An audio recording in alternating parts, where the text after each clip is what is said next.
Praise lord. ನಮ್ಮ ರಕ್ಷಕ ಯೇಸು ಕ್ರಿಸ್ತನ ಹೆಸರಿನಲ್ಲಿ ಪ್ರಿಯರು ನಿಮ್ಮನ್ನು ವಂದಿಸುವವನಾಗಿದ್ದೇನೆ. ವರ್ಡ್ ಆಫ್ ಗಾಡ್, ದೇವರ ವಾಕ್ಯ ನಾವು ಯಾಕೆ ಅಧ್ಯಯನ ಮಾಡಬೇಕು ಪ್ರಿಯರೇ?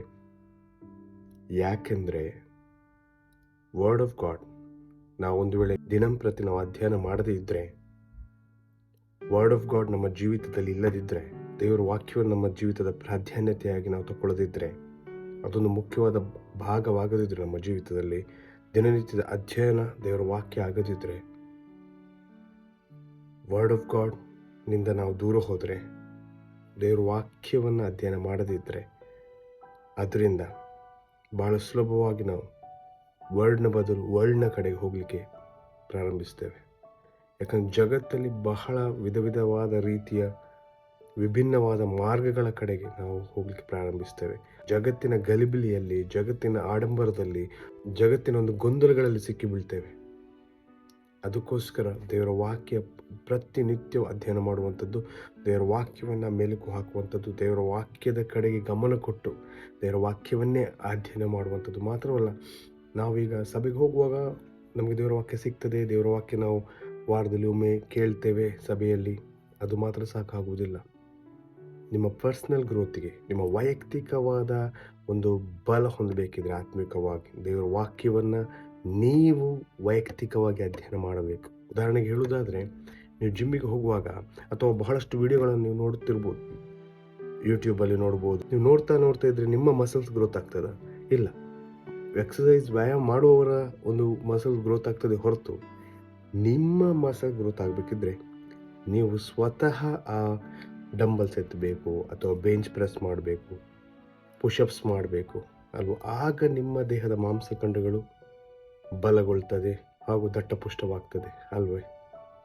ಅದೇ ರೀತಿಯಲ್ಲಿ ಪ್ರಿಯರೇ, ನಿಮ್ಮ ವೈಯಕ್ತಿಕವಾದ ಆತ್ಮಿಕ ಬೆಳವಣಿಗೆಗೆ ನಿಮಗೆ ದೇವರು ಕೊಟ್ಟ ಸಮಯದಲ್ಲಿ ನೀವು ವೈಯಕ್ತಿಕವಾಗಿ ಸತ್ಯವೇದದ ಅಧ್ಯಯನವನ್ನು ಮಾಡಬೇಕು. ದೇವರೊಂದಿಗೆ ಪ್ರಾರ್ಥನೆ ಮಾಡಿ. ಒಂದು ವೇಳೆ ಅಧ್ಯಯನ ಮಾಡಲಿಕ್ಕೆ ಸಹಾಯ ಆಗಬೇಕು, ದೇವರೊಂದಿಗೆ ಕೇಳಿಕೊಳ್ಳಿ. ತಂದೆ ದೇವರೇ, ನಿಮ್ಮೊಬ್ಬನೇ ಮಗನು ದೇವರಾದ ಯೇಸು ಕ್ರಿಸ್ತನ ಹೆಸರಿನಲ್ಲಿ ಪರಿಶುದ್ಧಾತ್ಮನ ಬಲದಿಂದ ನಾನು ವಾಕ್ಯವನ್ನು ಅಧ್ಯಯನ ಮಾಡ್ತೇನೆ. ವಾಕ್ಯದ ಅಧ್ಯಯನ ಮಾಡುವಾಗ ಅದರ ಗೂಢಾರ್ಥವನ್ನು ನನಗೆ ತಿಳಿಸು ಪವಿತ್ರಾತ್ಮನೇ. ಅದರ ಅರ್ಥವನ್ನು ನನಗೆ ತಿಳಿಸು, ನನಗೆ ನೆನಪು ಶಕ್ತಿ ಕೊಡು ಎಂಬುದಾಗಿ ನೀವು ಪ್ರಾರ್ಥನೆ ಮಾಡಿ ಅದನ್ನು ಅಧ್ಯಯನ ಮಾಡುವಾಗ ನಿಮಗೆ ಸ್ವಲ್ಪ ಸಮಯ ಹಿಡಿಬೋದು, ಆದರೆ ದೇವರ ವಾಕ್ಯದ ದಾಹ ನಿಮ್ಮಲ್ಲಿ ಹೆಚ್ಚುತ್ತದೆ. ಪ್ರಾರಂಭಿಸಿ. ಒಂದು 5 ನಿಮಿಷದಿಂದ 10 ನಿಮಿಷದಿಂದ ದೇವರ ವಾಕ್ಯ ನೀವು ಅಧ್ಯಯನ ಮಾಡುವಾಗ ಪ್ರಿಯರೇ, ಆ ವಾಕ್ಯವು ನಿಮ್ಮೊಂದಿಗೆ ಮಾತುಕತೆ ನಡೆಸ್ತದೆ. ದೇವರ ರಾಜ್ಯದ ಗೂಢಾರ್ಥಗಳನ್ನು ವಾಕ್ಯ ತಿಳಿಯಪಡಿಸ್ತದೆ. ಹಲ್ಲೆಲೂಯಾ. ದೇವರ ವಾಕ್ಯದ ಪ್ರಕಟಣೆಗಳು ಏನು ನಿನಗಾಗಿ, ಆ ವಾಕ್ಯವು ನಿನಗಾಗಿ ಏನು ಹೇಳ್ತದೆ ಎಂಬುದನ್ನು ನೀನು ತಿಳ್ಕೊಳ್ತೀವಿ. ಆಗ ನಿನ್ನ ಜೀವಿತವೂ ಬದಲಾಗುತ್ತದೆ. ನಾವು ಹಲವಾರು ಪರಿಸ್ಥಿತಿಗಳನ್ನು ನೋಡುವಂಥ ದೃಷ್ಟಿಕೋನ ಬದಲಾಗ್ತದೆ. ನಾವು ದೈವಿಕ ಕಣ್ಣುಗಳಿಂದ ನಾವು ಎಲ್ಲ ಪರಿಸ್ಥಿತಿಗಳನ್ನು ನಾವು ನೋಡಲಿಕ್ಕೆ ಸಹಾಯ ಆಗ್ತದೆ. ಆಮೆನ್. ಮಾತ್ರವಲ್ಲ, ದೇವರ ವಾಕ್ಯ ಬಹಳ ಮುಖ್ಯ ಪ್ರಿಯರೇ. ಪ್ರತಿಯೊಬ್ಬ ವಿಶ್ವಾಸಿಯ ಜೀವಿತದಲ್ಲೂ ಕೂಡ ದೇವರ ವಾಕ್ಯ ಎಂಬ ಕತ್ತಿಯನ್ನು ಹಿಡ್ಕೊಳ್ಬೇಕೆಂಬುದಾಗಿ ದೇವರ ವಾಕ್ಯ ಹೇಳ್ತದೆ ಅಲ್ವಾ? ಹಲ್ಲೆಲೂಯಾ. ಅದು ಕೀಲು ಮಜ್ಜೆಗಳನ್ನು ಕೂಡ ವಿಭಾಜಿಸುವಂಥಷ್ಟು ಬಲವುಳ್ಳದ್ದಾಗಿದೆ ದೇವರ ವಾಕ್ಯ. ಹಲ್ಲೆಲೂಯಾ. ಆಮೆನ್. ದೇವರ ವಾಕ್ಯವನ್ನು ಬಲವಾಗಿ ಅಧ್ಯಯನ ಮಾಡಿರಿ ಪ್ರಿಯರೇ. ದೇವರ ವಾಕ್ಯವೇ ನಮ್ಮ ಒಂದು ಅಸ್ಥಿವಾರ. ಯೇಸು ಕ್ರಿಸ್ತನೇ ನಮಗೆ ಬಂಡೆಯಾಗಿದ್ದಾನೆ. ಯೇಸು ಕ್ರಿಸ್ತನೇ ದೇವರ ವಾಕ್ಯ. ಆದಿಯಲ್ಲಿ ವಾಕ್ಯವಿತ್ತು, ಆ ವಾಕ್ಯವು ದೇವರ ಬಳಿಯಲ್ಲಿತ್ತು, ಆ ವಾಕ್ಯವು ದೇವರಾಗಿತ್ತು. ಹಲ್ಲೆಲೂಯಾ. ಆಮೆನ್. ಪ್ರಿಯರೇ, ವಾಕ್ಯವನ್ನು ಅಧ್ಯಯನ ಮಾಡಿ, ವಾಕ್ಯದಲ್ಲಿ ಸಮಯವನ್ನು ಕಳೆಯಿರಿ. ನಿಮಗೆ ಯಾರು ನಿಮ್ಮನ್ನು ಬಿಟ್ಟರು ಅಥವಾ ಕೆಲವೊಮ್ಮೆ ನಾವು ಒಬ್ಬಂಟಿಗೆ ಎಂಬುದಾಗಿ ನಾನು ಹೇಳ್ತೇನೆ, ಯಾವತ್ತು ವಿಶ್ವಾಸಿ ಒಬ್ಬಂಟಿಗೆ ಅಲ್ಲವೇ ಅಲ್ಲ. ಯಾಕೆ ಗೊತ್ತುಂಟ? ವಿಶ್ವಾಸಿಗಳು ಒಬ್ಬಂಟಿಗರು ಅಲ್ಲವೇ ಅಲ್ಲ. ಅವರೊಂದಿಗೆ ಯಾವತ್ತು ತಂದೆಯ ದೇವರು, ಯೇಸು ಪರಿಶುದ್ಧಾತ್ಮ ಒಟ್ಟಿಗೆ ಆಗಿರ್ತಾರೆ. ಹಲ್ಲೆಲೂಯಾ. ಆಮೆನ್.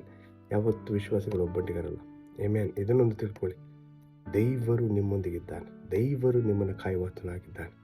ಯೆಹೋವನ ಕುರುಬನ್ನು ನಾನು ಕೊರತೆ ಪಡೆನು ಎಂಬುದಾಗಿ ದಾವೀದನು ಹೇಳಿದಂತೆ, ಆತನು ಯಾವ ಪರಿಸ್ಥಿತಿಯಲ್ಲಿದ್ದಾಗಲೂ ಆತನಿಗೆ ಗೊತ್ತಿತ್ತು ದೇವರು ಆತನೊಂದಿಗಿದ್ದಾನೆ ಎಂಬುದಾಗಿ. ಹಲ್ಲೆಲೂಯಾ. ಇವತ್ತು ಅದೇ ದೇವರು ನನ್ನೊಂದಿಗೆ ನಿಮ್ಮೊಂದಿಗಿದ್ದಾನೆ ಪ್ರಿಯರೇ.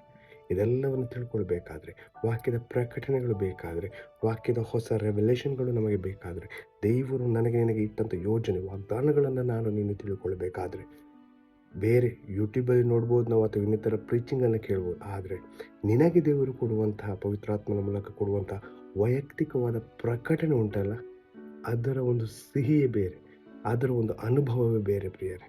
ಆಮೇಲೆ ಯಾವಾಗ ನಿನಗೆ ವೈಯಕ್ತಿಕವಾದ ಪ್ರಕಟಣೆ ಆಗ್ತದೋ, ಆಗ ನಿನ್ನ ಜೀವಿತ ಬದಲಾಗ್ತದೆ. ಅದಕ್ಕೋಸ್ಕರ ನಾವು ಸತ್ಯವೇದ ಅಧ್ಯಯನ ಬಹಳ ಪ್ರಾಮುಖ್ಯವುಳ್ಳದ್ದಾಗಿದೆ ಪ್ರಿಯರೇ, ಪ್ರತಿಯೊಬ್ಬ ಜೀವಿತದಲ್ಲಿ.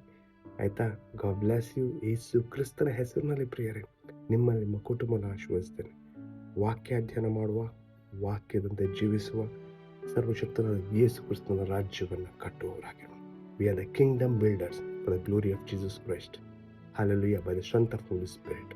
Amen. God bless you.